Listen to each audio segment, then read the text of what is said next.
Hello my viewers, कैसे हैं आप सब। Welcome back to my channel. I hope आप सब अच्छे होंगे और सीटेट की तैयारी भी बढ़िया से कर रहे होंगे।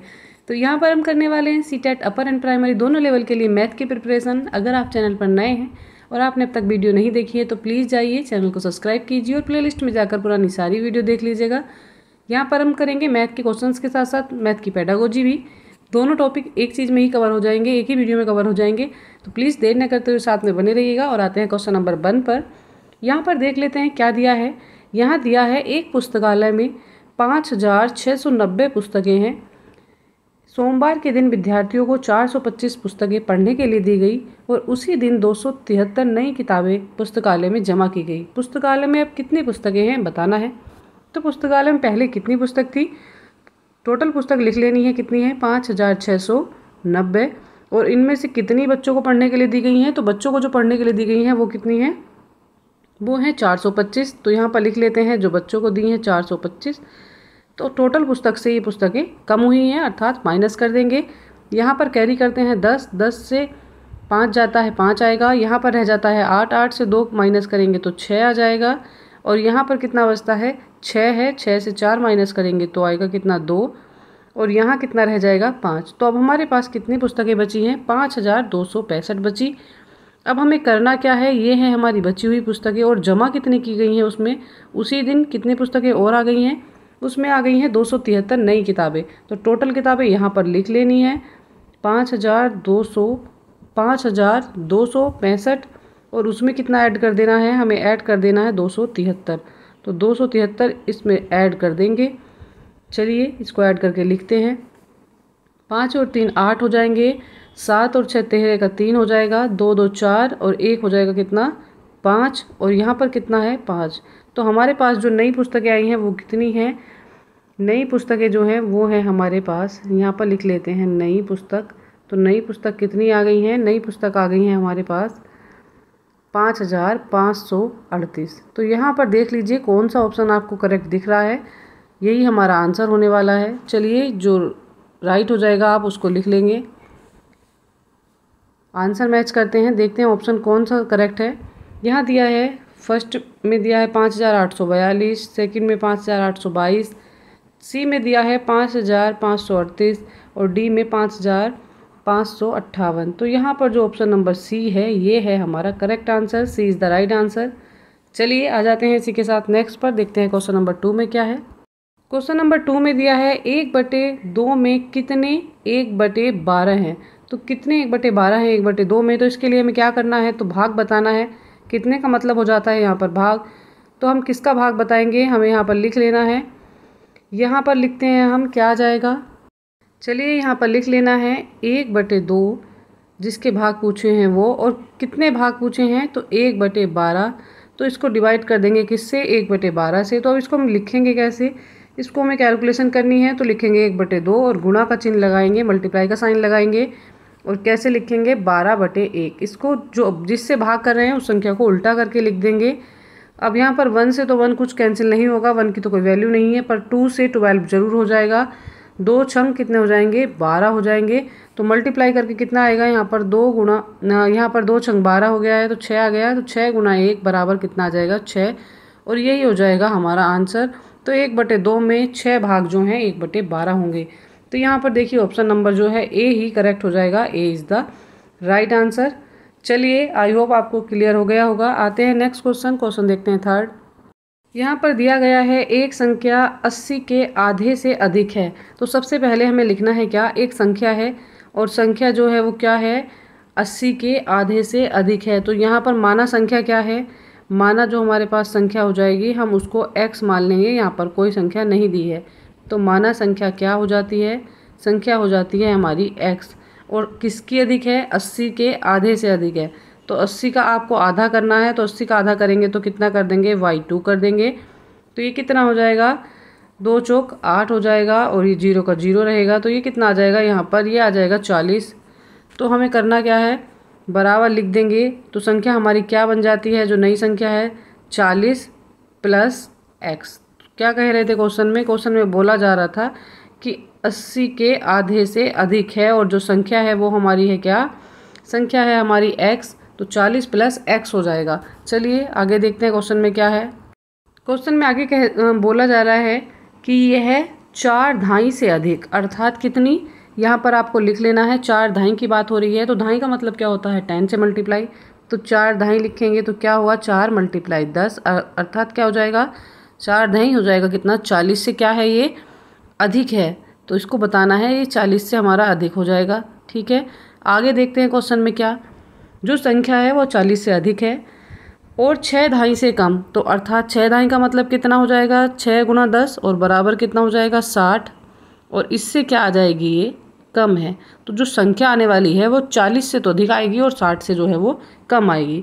इसके अंकों का योग कितना कह रहे हैं, अंकों का जो योगफल है वो 6 है। तो अंकों का योग क्या है, जो संख्या हमारी है उसका योग बराबर क्या है, बराबर हो जाएगा कितना, 6। तो अंकों का योग है ये।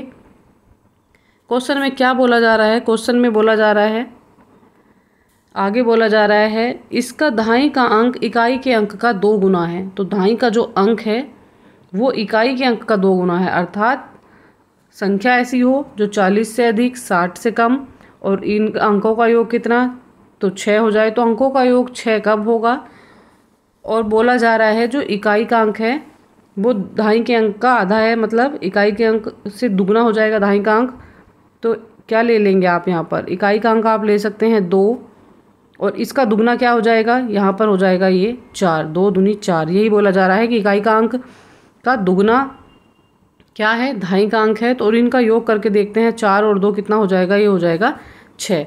तो ये तो हमें मिल गया है, हमें पता लग गया है इकाई का अंक और धाई का अंक, इससे वेरीफाई हो गया। वह पूछ रहे हैं संख्या क्या है, अब हमें संख्या बतानी है। तो संख्या क्या हो जाएगी, चलिए संख्या भी देख लेते हैं।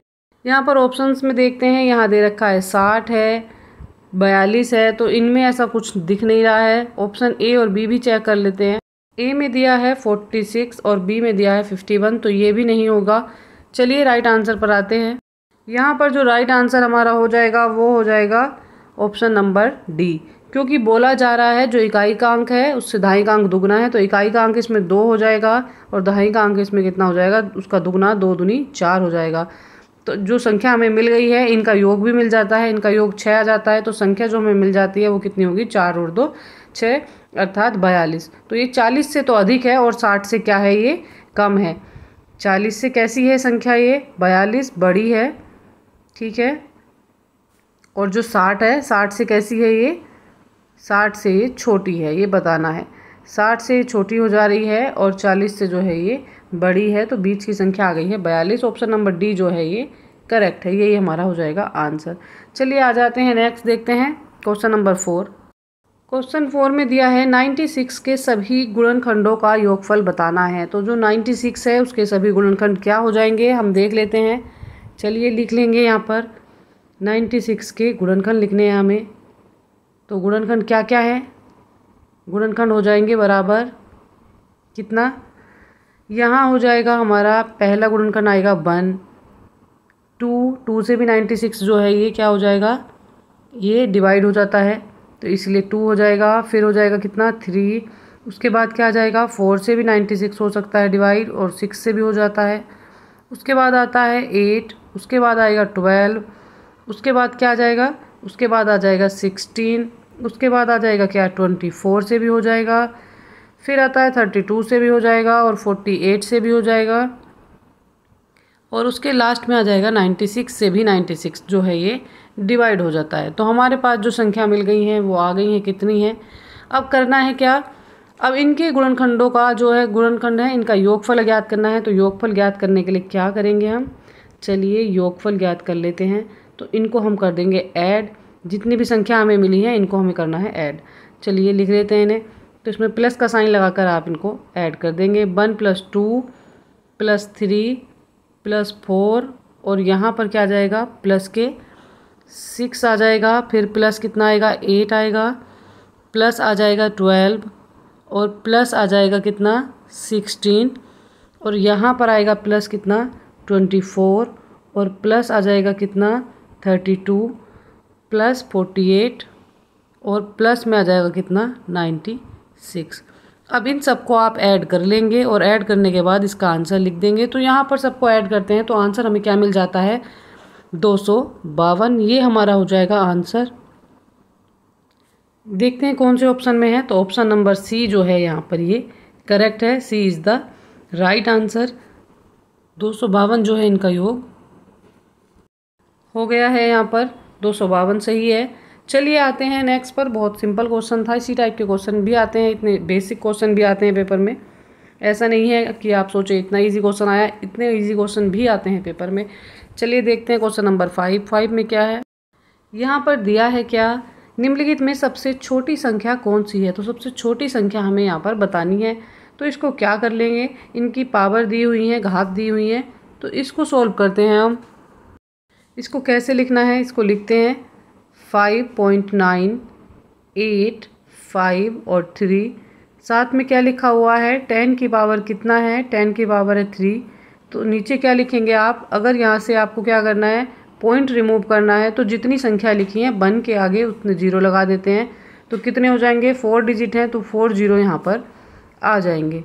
अब हमारे पास यहाँ पर 4 0 हमें मिल गए हैं। ऊपर 10 की पावर 3 है, अर्थात यहाँ पर क्या लिखा हुआ है, 10 गुना 10 गुना 10 लिखा हुआ है। 10 3 बार लिखा हुआ है, तो 3 0 से ये 3 0 यहाँ पर कैंसिल हो जाएंगे। तो यहाँ बचता क्या है, यहाँ जो बच जाएगा क्या बचेगा, 5 9 8 5 3 और अपॉन में क्या आ जाएगा, अपॉन में आ जाएगा 10।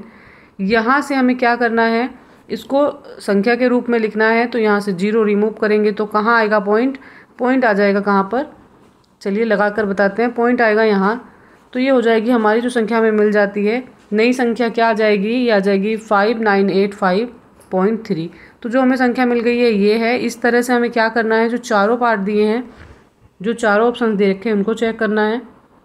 बी में क्या दिया हुआ है, इसी प्रकार से सेकंड वाले को भी कर लेंगे। यहाँ पर 10 की पावर 4 है और पॉइंट 3 अंक के बाद है, 3 अंक से पहले लगा हुआ है यहाँ पर।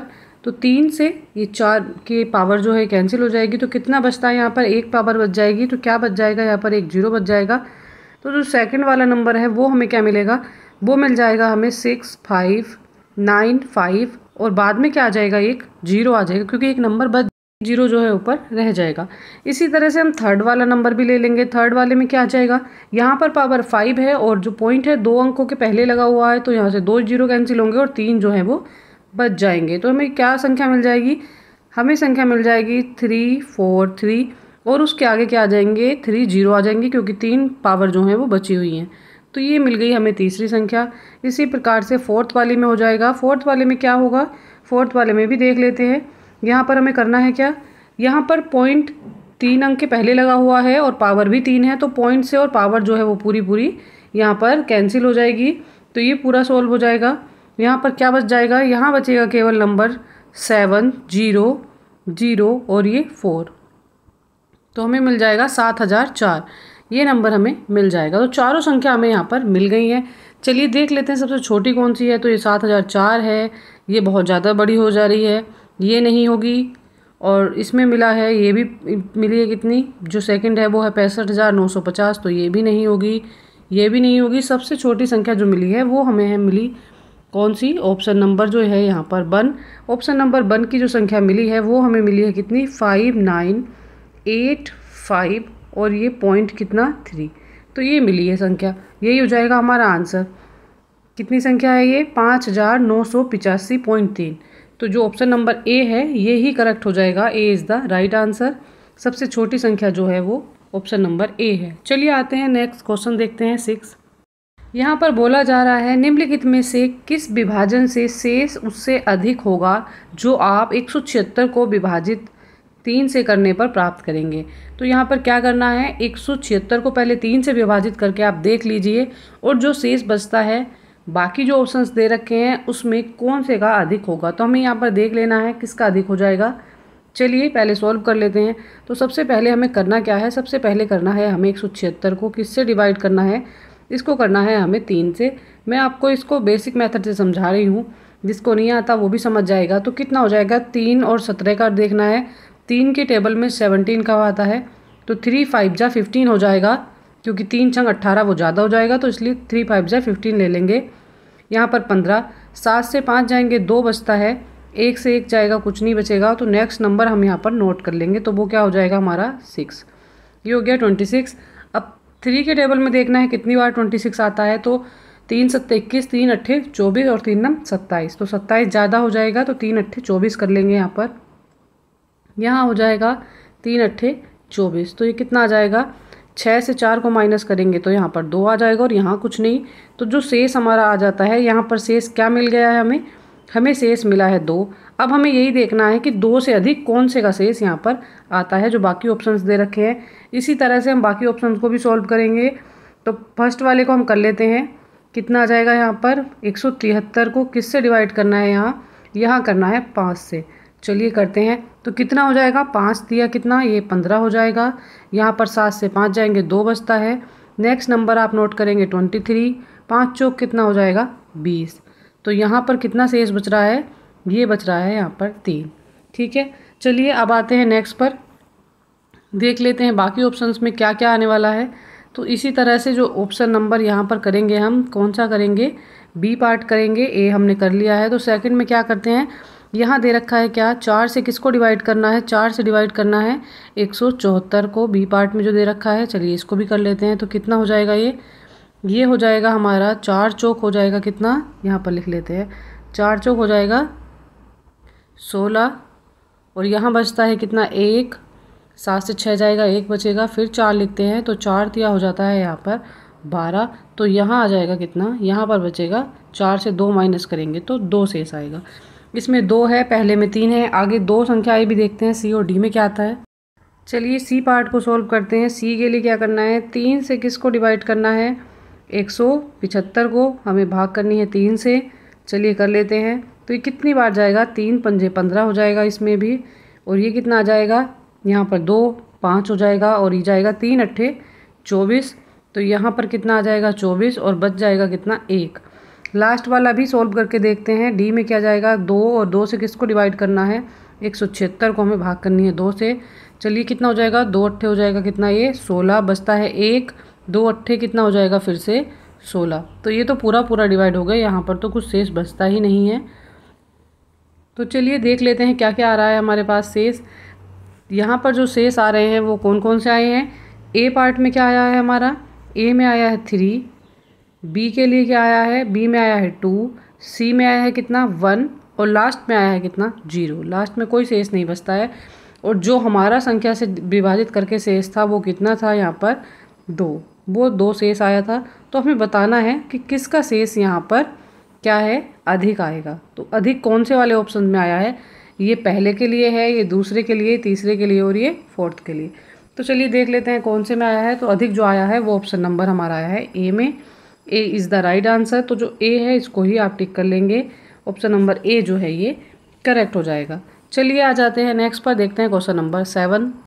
क्वेश्चन नंबर 7 में बोला जा रहा है, जब एक आयत को इसके केंद्र के परितः घुमाया जाता है तो वह निम्न घूर्णन कोण पर बिल्कुल पहले जैसा दिखाई देता है। तो हमें देखना है क्या, यहाँ पर हम बना लेते हैं एक आयत। ठीक है, सबसे पहले तो आपको जानना होगा आयत क्या होता है। आयत में होती हैं आमने सामने की जो भुजाएं हैं वो बराबर होती हैं। तो हमने एक आयत यहाँ पर बना लिया है। इसमें ये भुजा जो है ये इसके बराबर है और ये वाली भुजा जो है ये इसके बराबर है। ठीक है, तो हमने देख लिया है आयत कैसा है। अब यहाँ पर क्या कहा जा रहा है, आमने सामने की भुजाएं जो हैं इसकी बराबर हैं। तो इसमें बोला जा रहा है कि इसको केंद्र के परितः घुमाएं, इसके केंद्र के परितः घुमाएं। यहाँ पर कोई सेंटर होगा और सेंटर में इसका क्या होगा, यहाँ केंद्र होगा और इसके परितः इसको घुमा लेना है। तो क्या करते हैं, केंद्र के परितः इसको घुमाने के लिए हमें क्या करना पड़ेगा, कितने एंगल हमें घुमाना है बताना है। ठीक है, तो अगर हम इसको ये 90 घुमाते हैं तो ये कितना घूमेगा, ये तिरछा आ जाएगा, ये नहीं होगा। ठीक है, उसके बाद और थोड़ा 90 घुमाते हैं तो ये पूरा रोटेट यहाँ पर हो जाएगा। तो पूरा रोटेट होने के बाद क्या हो जाएगा, जो इसकी ये फॉर्म है तो ये फॉर्म कैसी आ जाएगी, केंद्र के परितः घुमाने के बाद कैसा हो जाएगा, ये केंद्र के परितः घुमाया जाता है तो घूर्णन कोण पहले जैसा दिखता है। ठीक है, यहाँ इसके इतना घुमाया जाता है तो कितने एंगल आप इसको घुमाएं जो ये पहले जैसा दिखे, तो इस यहाँ से यहाँ तक चले। और आपको पता है जो सरल रेखा पर ये कोण बनता है इतना पूरा इतने एंगल का, तो ये अर्ध कोण जो बनता है ये कितने का बनता है, ये बनता है हमारा कितना 180 का। और जो टोटल कोण होता है वो कितना बनता है, पूरा रोटेशन कितने का होता है, ये होता है 360 का। ठीक है, हमने घुमाया इसे 180 तो हमें पहले जैसा मिल गया है और पूरा घुमाते हम तो 360 घुमाना पड़ता। तो जो हमारा राइट आंसर हो जाएगा वो कितना हो जाएगा? राइट आंसर यहाँ पर आ जाएगा हमारा ऑप्शन नंबर सी। 180 घुमाने पर क्या हो जाएगा? ये हमें बिल्कुल पहले जैसा जो है ये प्राप्त हो जाएगा या पहले जैसा दिखेगा। तो ऑप्शन नंबर जो सी है ये करेक्ट है। सी इज़ द राइट आंसर। चलिए आ जाते हैं नेक्स्ट पर, देखते हैं क्वेश्चन नंबर 8 में क्या है। क्वेश्चन नंबर 8 में दिया है एक समचतुर्भुज की कितनी सममित रेखाएं होती हैं। तो हमें सममिति रेखाएं बतानी है कितनी होती हैं। तो यहाँ पर क्या कर लेना है, हमें सबसे पहले खींच लेना है क्या, एक समचतुर्भुज हमें बना लेना है। ठीक है, तो ये हमारा एक समचतुर्भुज यहाँ पर बन रहा है। ठीक, इसको आप ऐसे करके खींच लेंगे। ये एक समचतुर्भुज हमने यहाँ पर बना लिया है। ठीक है, इसको क्लियर करके दोबारा से सही से बना लेते हैं। एक समचतुर्भुज होता है कुछ इस टाइप का, ये बन गया हमारा। ठीक, तो अब हमें क्या करना है, इसमें सममित रेखाएं बतानी है। तो सबसे पहले हम इसमें एक पार्ट डिवाइड करते हैं। हम करते हैं क्या, इसमें हम एक लाइन खींचते हैं बीचों बीच। ठीक, हमने एक लाइन इसमें खींच दी है, तो ऊपर एक पार्ट बचा है इसके। ठीक है, और ये लाइन खींचने से दो पार्ट में डिवाइड हो गया है। तो ये आधा आधा हो गया। सममित का मतलब होता है जो सेम दिखे, जो इसका रूप है ये सेम दिखे। तो हमें क्या मिल गया है, सेम मिल गया है। तो हमने क्या कर लिया, एक लाइन खींच ली, दो पार्ट में डिवाइड हो गया। उसके बाद हमें क्या कर लेना है, अब हमें एक और देख लेना है कैसे। इस तरह से लंबा खींचेंगे तो ये डिवाइड हो रहा है, और एक लाइन हम अगर ऐसे खींच लेते हैं तो भी ये दो पार्ट में क्या है, डिवाइड हो रहा है। ऐसा कर रहे हैं, इस रेखा को हम क्या मान रहे हैं, एल, और इसको हम मान लेते हैं एम। एम लाइन खींची तो भी दो पार्ट में डिवाइड हुआ, एल खींची तो भी दो समांतर पार्ट में डिवाइड हुआ। जैसा पार्ट इधर है वैसा ही ये इधर बच गया। तो सिमेट्री का मतलब ही ये होता है कि किसी भी जो आपको आकृति दी जा रही है या कोई भी चीज़ दी जा रही है तो वो बराबर भागों में बट जाए और सेम दिखे। तो यहाँ पर बट रही है तो आधी इधर दिख रही है, और एक बार ऐसे करते हैं तो ऐसे दिखती है। चाहे आप इसको अलग अलग करके बना लें तो ज़्यादा बेटर हो जाएगा। हमने ये अलग अलग करके बनाया, एक लाइन के लिए ऐसा और दूसरी लाइन के लिए हम कैसा बनाएंगे, ये हम बनाएंगे कैसे, ये बनाएंगे हम इसको ऐसा। ठीक है, तो दो लाइन खींच के हमने समचतुर्भुज को बांट लिया है। तो ये क्या हो जाएगा, यहाँ पर कितनी लाइनें आपने यहाँ पर खींच ली हैं। तो यहाँ जो लाइनें आपने खींची हैं वो है हमारी दो। एक इधर से खींचते हैं हॉरिजेंटल और एक वर्टिकल में खींच लेते हैं। ठीक है, ये आ गई हैं। तो जो ऑप्शन नंबर हमारा करेक्ट हो जाएगा, कितनी सिमेट्री इसमें हो जाएंगी, इसमें हो जाएंगी दो सिमेट्री, दो सममित रेखाएं इसमें हो जाएंगी। ऑप्शन नंबर जो बी है ये करेक्ट हो जाएगा। चलिए आ जाते हैं इसी के साथ नेक्स्ट, देखते हैं क्वेश्चन नंबर 9 में क्या है। यहाँ पर क्या बोला जा रहा है, मेघा ने अपनी कॉपी में 3 कोण 108 डिग्री, 75 डिग्री, 90 डिग्री के रूप में मापे हैं। यदि वह इन कोणों को निम्न रूप में क्रम में वर्गीकृत करती है तो कौन सा सही है। वह क्रम में कौन से में सही रखेगी, इनको बताना है। चलिए ऑप्शन इसके देख लेते हैं क्या क्या है। सबसे पहले तो हमें देख लेना है ये कौन से दे रखे हैं, यहाँ पर किस रूप में ये वर्गीकृत करने हैं। उससे पहले हमें पता होना चाहिए कि कोण किस तरह के हैं। तो जो सबसे पहला वाला कोण है आप उसको बना लेंगे। तो ये कोण कौन सा बन जाएगा, ये बन जाएगा कुछ इस तरह का कोण, और ये हो जाएगा कितना, ये हो जाएगा हमारा 108 डिग्री का एंगल। ठीक है, इसको लिख लेंगे आप 108 डिग्री।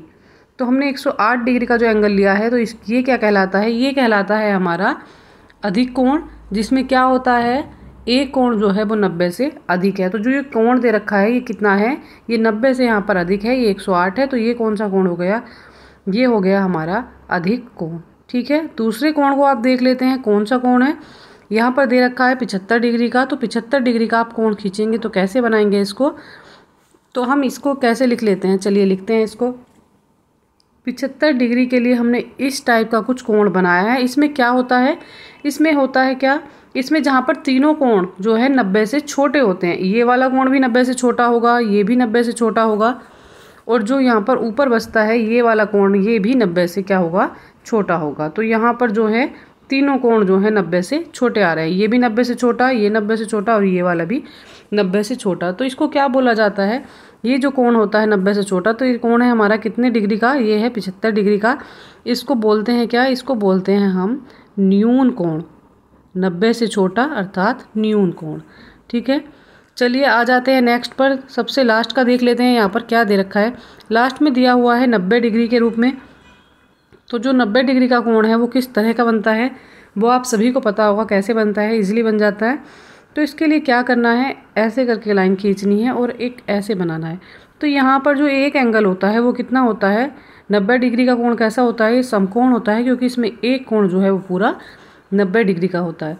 एक कोण में है कैसा, सबसे पहले में 90 डिग्री से अधिक है तो अधिक कोण हो गया, और 90 डिग्री से कम है तो न्यून कोण हो गया, और 90 डिग्री का कोण है तो एकदम राइट एंगल है, तो ये क्या हो जाएगा, इसको क्या बोलते हैं, इसको बोलते हैं हम समकोण। तो ये कैसा कोण हो जाएगा, यहाँ पर ये हो जाएगा समकोण।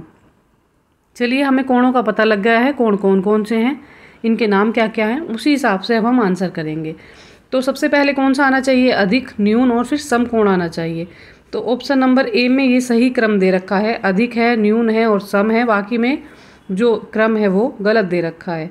सी में दे रखा है अधिक कोण, संपूरक, समकोण, तो संपूरक कोण यहाँ पर नहीं, संपूरक कोण जो होता है वो कैसा होता है, 180 डिग्री का होता है, जो इससे पहले क्वेश्चन में मैंने आपको सोल्व करवाया था। ये कोण जो है ये कैसा होगा, ये 180 डिग्री का कोण होता है, ठीक है।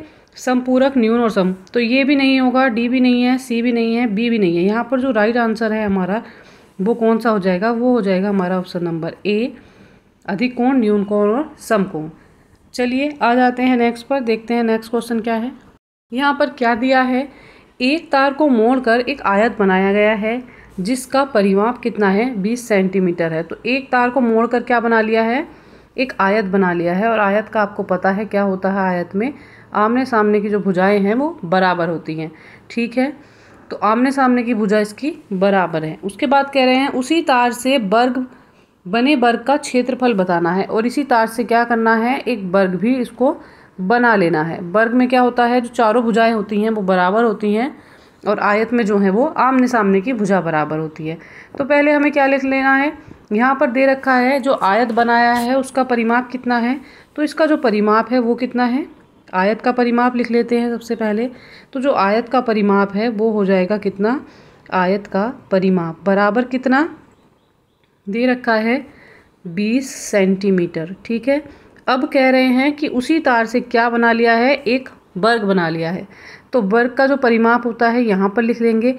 वर्ग का परिमाप कितना हो जाता है, वर्ग का परिमाप होता है बराबर 4a, 4 गुणा भुजा, तो यहाँ पर कितना हो जाएगा, 4a हो जाएगा। a का मतलब यहाँ पर क्या मानते हैं, हम भुजा को मानते हैं। अब दोनों को क्या कर लेते हैं, बराबर कर लेते हैं, क्योंकि दोनों की जो लंबाई है वो कितनी है, 20 सेंटीमीटर ही दे रखी है। तो कितना हो जाएगा, आयत का परिमाप बराबर वर्ग का परिमाप। तो 20 गुणा 20 बराबर कितना आ जाएगा, यहाँ पर 20 बराबर आ जाएगा कितना, 4a। इसका कंपैरिजन कर लेते हैं, दोनों के परिमाप को हम बराबर रख सकते हैं क्योंकि दोनों की जो लंबाइयाँ हैं वो सेम है। तो a की वैल्यू हम यहाँ से फाइंड करेंगे। a की वैल्यू यहाँ पर कितनी आ जाएगी, a इजिकल टू कितना आ जाएगा, 20/4। तो यहाँ 4 से डिवाइड करते हैं, 4 पंजे 20। तो हमें जो a मिल गया है वो कितना है, a बराबर आ गई है हमारी भुजा 5। अब हमें पता लग गया है कि एक भुजा की वैल्यू जो है वो 5 है। तो ये 5 है, ये भी 5 है, और ये 5 होगी, तो ये भी 5 होगी। अब हमें करना है क्या, इसमें पूछा है उसी तार से बने वर्ग का क्षेत्रफल बताना है। तो वर्ग का क्षेत्रफल ज्ञात करना है। वर्ग के क्षेत्रफल का जो फॉर्मूला होता है वो क्या होता है, तो यहाँ पर वर्ग का क्षेत्रफल कितना हो जाएगा, वर्ग का क्षेत्रफल बराबर होता है क्या, भुजा की घात 2। भुजा की घात 2 होता है।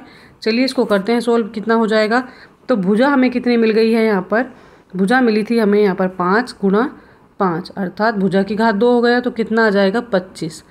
तो ये आ जाएगा हमारा 25 सेंटीमीटर स्क्वायर। ये हमारा हो जाएगा यहाँ पर आंसर। चलिए देख लेते हैं कौन सा ऑप्शन करेक्ट है। यहाँ पर जो करेक्ट ऑप्शन है वो है हमारा ऑप्शन नंबर बी दिया हुआ है। इसका सीरियल चेंज है पर यहाँ पर ये बी है, 25 centimetre square. Option number B जो है ये करेक्ट हो जाएगा, B is the right answer. चलिए आते हैं नेक्स्ट, देखते हैं नेक्स्ट क्वेश्चन में क्या है। यहाँ पर क्या दिया हुआ है, यहाँ दे रखा है 800 centimetre plus 80 metre plus 8 kilometre. तो यहाँ पर हमें बनाना है क्या, यहाँ आंसर सब मीटर में दे रखा है, मीटर इसकी यूनिट है, तो मीटर में ही हमें आंसर निकालना है।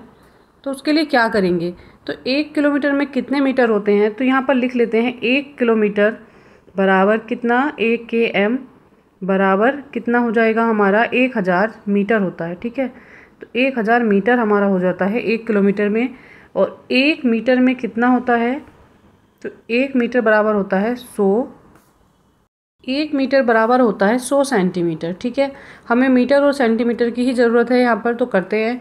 सबसे पहले क्या करना है, हमें 800 को चेंज करना है। हमें 800 को चेंज करना है किस में, मीटर में। तो अगर इसको मीटर में चेंज करेंगे तो हम इसे क्या करेंगे, 100 से डिवाइड कर देंगे, तो 2 जीरो से 2 जीरो कट जाएंगे, तो हमें क्या मिल जाएगा, ये मिल जाएगा हमें 8 मीटर। ठीक है, अब नेक्स्ट देख लेते हैं, 80 मीटर में है, उसको ऐसे ही रहने देंगे। अब देखते हैं लास्ट में 8 किलोमीटर है, इसको चेंज करते हैं तो कैसे करेंगे। अब क्या करना है, इसमें हमें बड़े से छोटा बनाना है, अर्थात किलोमीटर को मीटर में चेंज करना है। तो कितना हो जाएगा, 8 किलोमीटर, और 1 किलोमीटर में कितना होता है, बराबर मल्टीप्लाई करेंगे किससे, इसको आप इसको मल्टीप्लाई कर देंगे 100 से, 1000 से। चलिए इसको मल्टीप्लाई करते हैं 1000, 1000 से। बड़े से अगर छोटा बनाना है तो मल्टीप्लाई करते हैं, और छोटे से बड़ा बनाना है तो डिवाइड करते हैं। तो यहाँ पर 8 को 1000 से मल्टीप्लाई करेंगे तो कितना आ जाएगा, ये मिल जाएगा हमें 8000। तो ये हो गया हमारा यहाँ पर 8000 मीटर। अब पूछ रहे हैं इनको ऐड करना है, तो इनको ऐड कैसे करेंगे, पहले आप इसको लिख लेंगे 8000, और 8000 में कितना आपको ऐड कर लेना है, ये 8000 में आपको ऐड कर लेना है फिर जो नेक्स्ट नंबर है, वो नेक्स्ट क्या आया है हमारा 80 मीटर, और जो सबसे छोटा आया है वो कितना आया है हमारा 8 मीटर।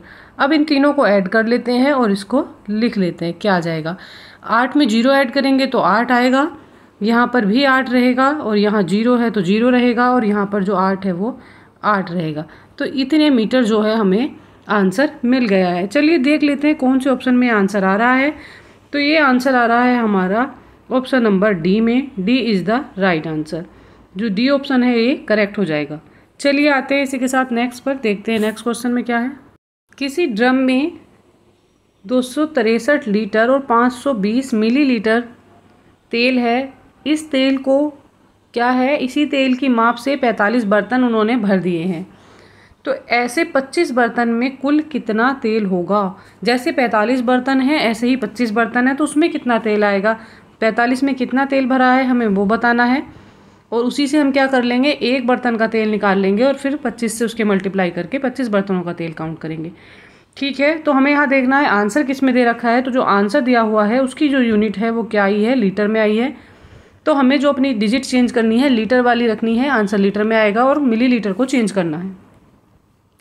तो यहाँ पर क्या होता है, 1 लीटर बराबर कितना होता है, 1 लीटर बराबर होता है 1000 मिलीलीटर। ठीक है, इसको हम चेंज करेंगे। अब किसको चेंज करना है, चलिए देख लेते हैं क्वेश्चन में। तो यहाँ पर 263 लीटर है, इसको आप ऐसे ही छोड़ देंगे 263 को। ठीक है, ये लीटर में है। अब हमें मिलीलीटर वाला देखना है, तो 520 दे रखा है यहाँ पर मिलीलीटर, और इसको हमें क्या करना है, लीटर में चेंज करना है। तो हम क्या करेंगे, यहाँ हम इसको 1000 से क्या करेंगे, डिवाइड कर देंगे।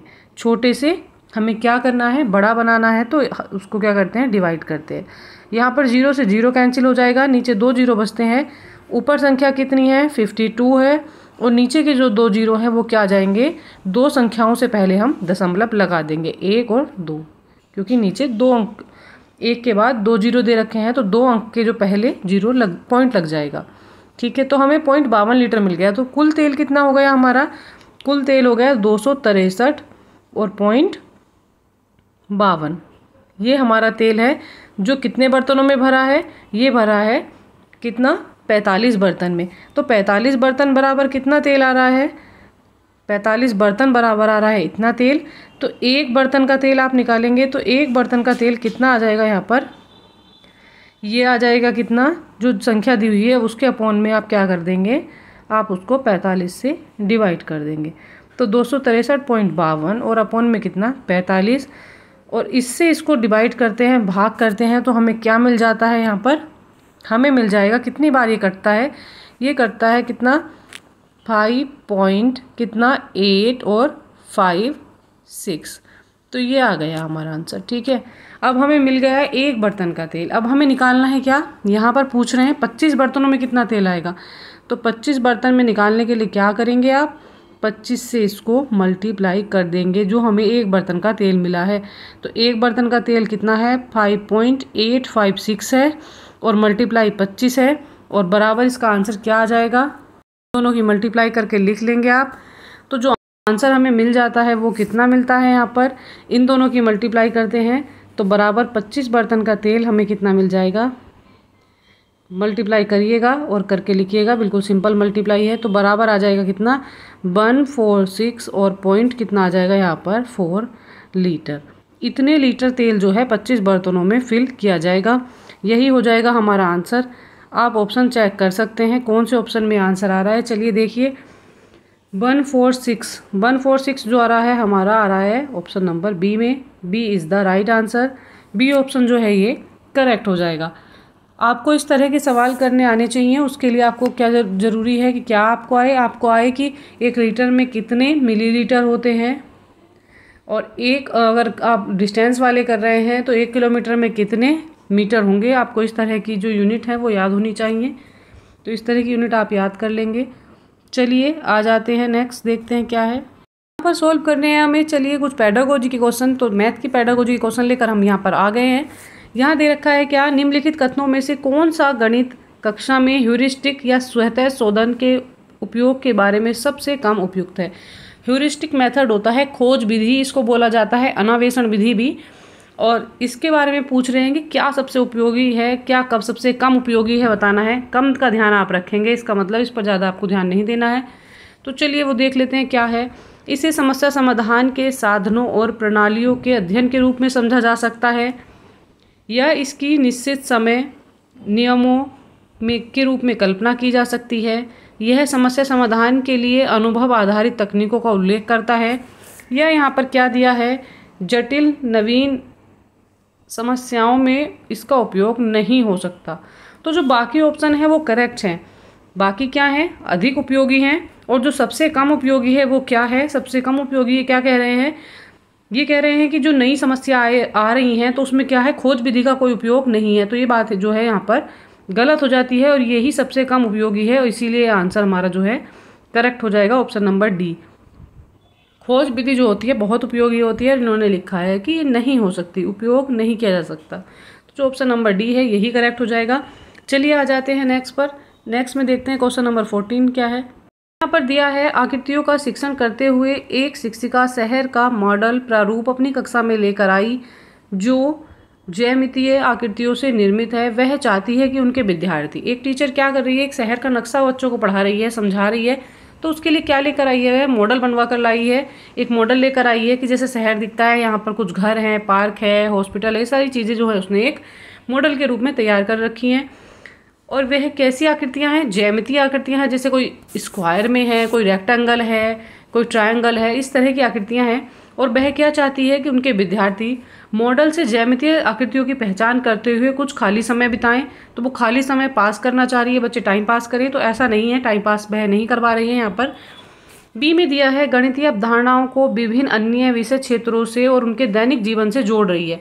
क्या कर रही है, जो गणित की अवधारणा है, अर्थात बिल्डिंग कैसी है, रेक्टेंगल है, ट्रायंगल में है, स्क्वायर में है, तो वो सारी चीज़ें क्या कर रही है, उन अवधारणाओं को जो उनकी दैनिक जीवन में है उनसे जोड़ रही है।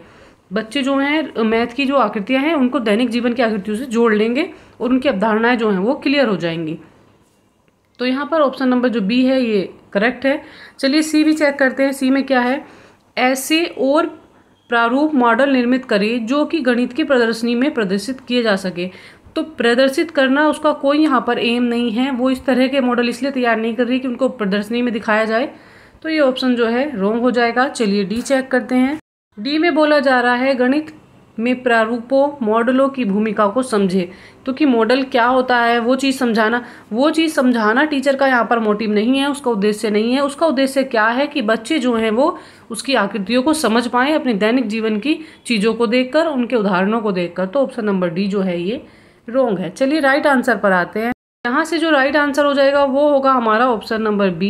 B is the right answer. ये हो जाएगा कि वो क्या कर रही है, गणित की जो अवधारणा है, जो चीज़ें वह गणित में पढ़ा रही है वही उसके दैनिक जीवन में भी है। तो बच्चा जल्दी सीख जाएगा, इजीली सीख जाएगा, और उनका कंपैरिजन करके उसे समझ भी आ जाएगा कि टीचर क्या पढ़ाना चाह रही है, कौन सी आकृति क्या होती है। तो यहाँ पर जो ऑप्शन नंबर बी है ये करेक्ट है। B is the right answer. चलिए आते हैं नेक्स्ट पर। नेक्स्ट क्वेश्चन देखते हैं क्या है। में दिया गया है, राष्ट्रीय पाठ्यचर्या रूपरेखा 2005 के अनुसार निम्नलिखित में से कौन सा गणित शिक्षा का मुख्य लक्ष्य है। तो गणित शिक्षा का एनसीएफ 2005 के अनुसार कौन सा लक्ष्य होना चाहिए ये पूछा जा रहा है, और मुख्य पूछा जा रहा है। अधिगमकर्ता जो हैं उनमें संख्यात्मक कौशल का विकास करना है कि बच्चे जो हैं संख्याओं को सीख सकें। देश के लिए रोजगार योग्य वयस्कों का सृजन हो सके, कि देश में रोजगार उन्हें करना है तो उसके लिए क्या है, ऐसे वयस्कों का सृजन हो सके, उनका निर्माण हो सके। गणित कक्षा में प्रत्येक बच्चे को पाठ्य पुस्तक में दी गई समस्याएं हल करने के लिए कहना। तो जो गणित की कक्षा में है केवल वही बच्चे क्या करें, पाठ्य पुस्तक में जो चीज़ें दी गई हैं उन्हीं को सोल्व करें। बाहर की जो दैनिक जीवन में वो चीज़ें देखते हैं या समस्याएं उनको आती हैं वो सोल्व ना कर सकें गणित से संबंधित। तो ऐसा भी नहीं है। यहाँ पर ऑप्शन नंबर सी जो है ये रॉन्ग हो जाएगा, ऑप्शन नंबर बी भी रॉन्ग है। यहाँ पर दिया है बच्चों की विचार प्रक्रियाओं का गणितीयकरण किया जाए। तो जो बच्चे हैं, बच्चे क्या कर रहे हैं, जो उनकी समझ है, जो सोच है, उसका क्या हो, गणितीयकरण हो, अर्थात बच्चों को क्या है, गणना करना आ जाए।